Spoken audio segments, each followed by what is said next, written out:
What's happening? Landlord from Alabama here, back with another video. And today, man, we finna talk about the Dallas Cowboys 5th round pick, Demone Clark, coming out of LSU, man. The Dallas Cowboys really took a chance on the young star linebacker coming out of Death Valley. You know they gave him the number 18, so you already know he was a big dog on campus in Baton Rouge. He was a first-team All-SEC performer and a Butkus Award finalist, so you already know he was one of the very best linebackers in the nation, without question. He led the SEC in tackles and tackles for loss, so you already know he wanted all the smoke. He was running all over the field. He was everywhere making plays for his team. He had 136 tackles, 7 to 8 solos, 5.5 sacks, and he had 2 forced fumbles, an interception, and 15 tackles for loss. He had an outstanding season, man. You could tell he was clearly head and shoulders above a lot of the other competition. He really elevated his game and showed everybody what kind of player he was and what kind of prospect he is. He was a man amongst boys. He was definitely playing like a man possessed, like his hair was on fire.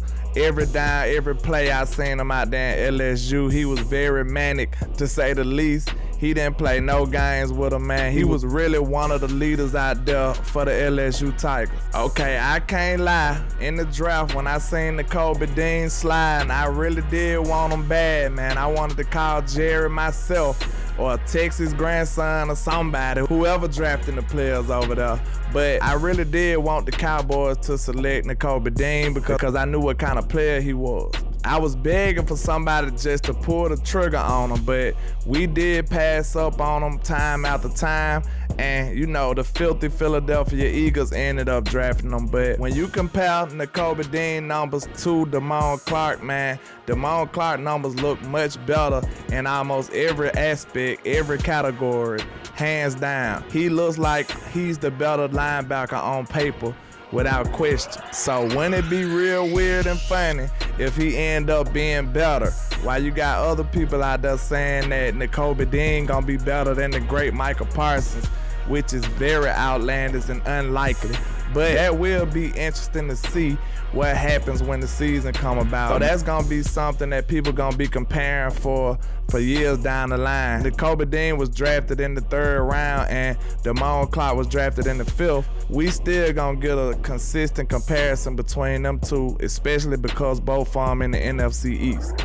But we do understand that Demone Clark had some injury concerns. He had to have spinal fusion surgery, and it was weird because he really didn't feel anything. It came after the combine. He did a full workout with no problem, and next thing you know, I guess he got that dreaded tap on the shoulder like, hey, we need to talk to you. So he was fine the whole time, man. He really did well in the combine with no problems, and the doctors just discovered it later on in the lab.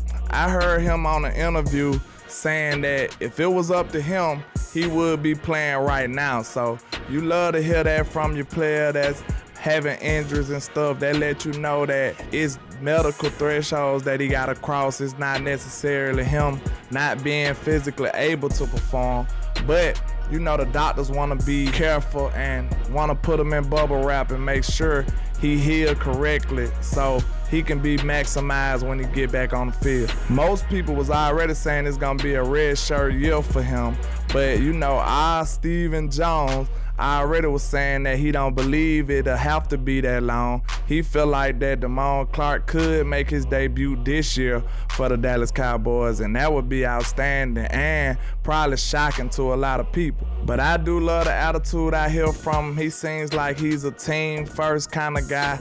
I heard him on the interview saying that he's just thankful for the opportunity, so he's ready to go. Whatever the Cowboys need, he's there to do whatever he gotta do. And that's what you want to hear from a young player. He's not selfish. He's ready to take one for the team at any time. But on film, I love everything I see from the player, man. He's aggressive, downhill thumper, and he's not playing when he comes to lay that wood on you, man. So I like what I see.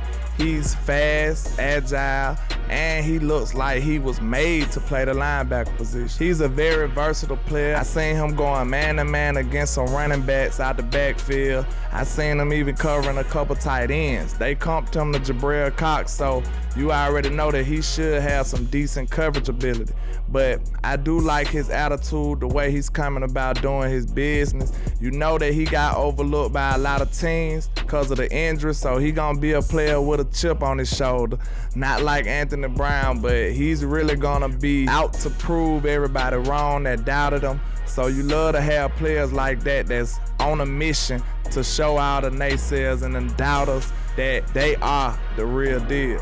But I definitely can't wait to see him alongside Micah Parsons, Jabril Cox, and Demone Clark all together wrapped in one. That's gonna be an outstanding linebacking core for the future. And like Jay-Z said, man, everybody grab your shades cause your boy that bright. It's gonna be a shockingly bright future for the Dallas Cowboys linebacker position, man. I can't wait to see it.